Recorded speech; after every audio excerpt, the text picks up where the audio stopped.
Welcome again.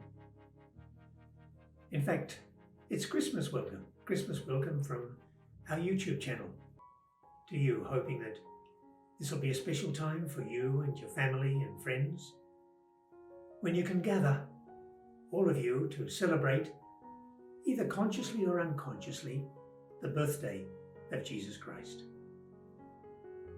This is probably one of the days that I remember most in my life, my short life. And it started, I suppose, back on the farm in central Victoria, when on Christmas morning, normally fairly early, I would wake and look down to the end of the bed, and sure enough, there'd be a stocking and maybe a present, something there. Things for me to play with anyhow. And to make sure that this was real, I'd look across to the little bedside table, and sure enough, the shot of whiskey that was there when I went to sleep has been consumed. So Santa has been.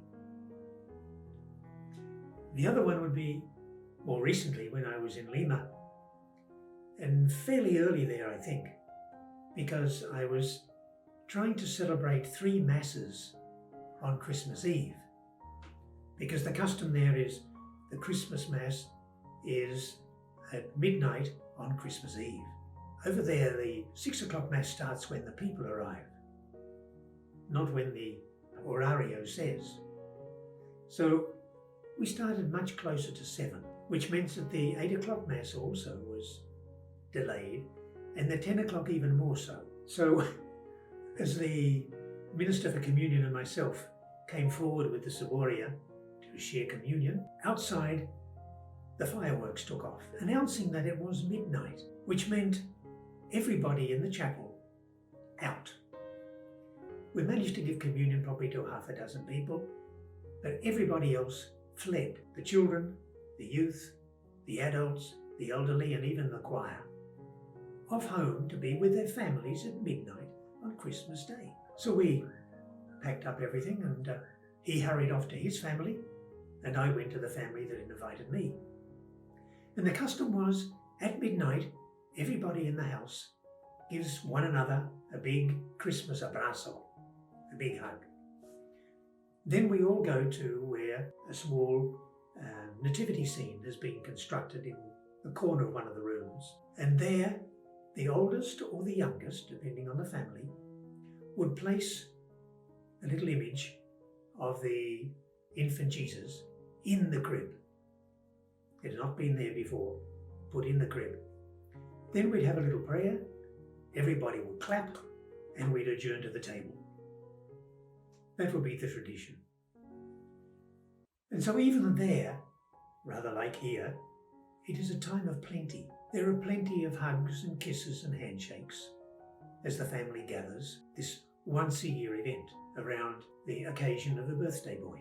And there's plenty of presents and lights. There's plenty of meat and heavy pudding. And there's plenty of goodwill. Like, even if in the family there's a little bit of tension, that is smoothed over for Christmas. Those who have that will still give one another a big hug and a greeting for Christmas. And everything is smooth, everything is nice. Yeah. So it's a very special time and a time of plenty. Plenty of everything for everyone.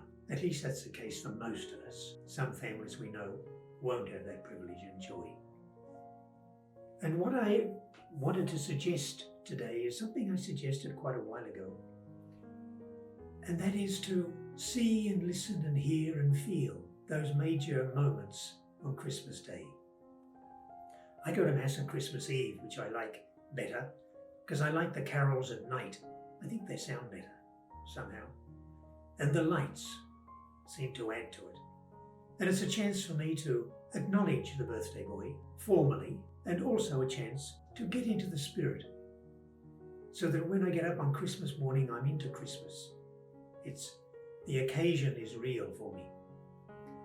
But what I suggest is, towards the end of the day, when some of the shrieking and the laughter and the energy of the kids has subsided, and the adults are sitting in their chairs having animated and serious conversation, try and find a moment to maybe go out and sit on the back porch, or maybe go up to the abandoned lounge room and just sit there for a little while and allow the events of the day to wash over you, to nourish you. Just those little things that really speak to you. Let them speak to you.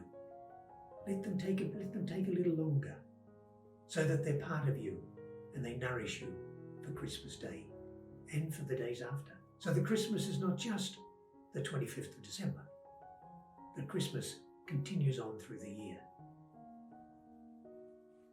Now what I wanted to finish with today is a poem reflection by one of my heroes, and I'm sure this same for many of you, is Michael Lernig. And he wrote a reflection that was in the Saturday Age, and I want to share that with you tonight. Away in a manger. Jesus was a Palestinian Jew. He was a Jewish Palestinian too. He realized he was a son of God. Same for you, he said.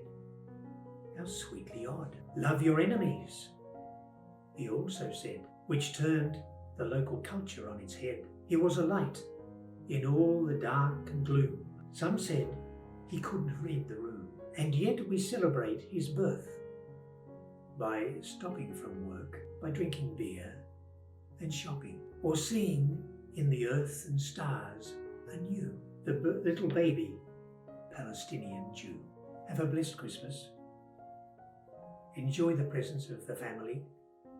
Enjoy the sharing. And remember that it's the birthday boy who is the occasion for all this. God bless you, and we'll catch you next year.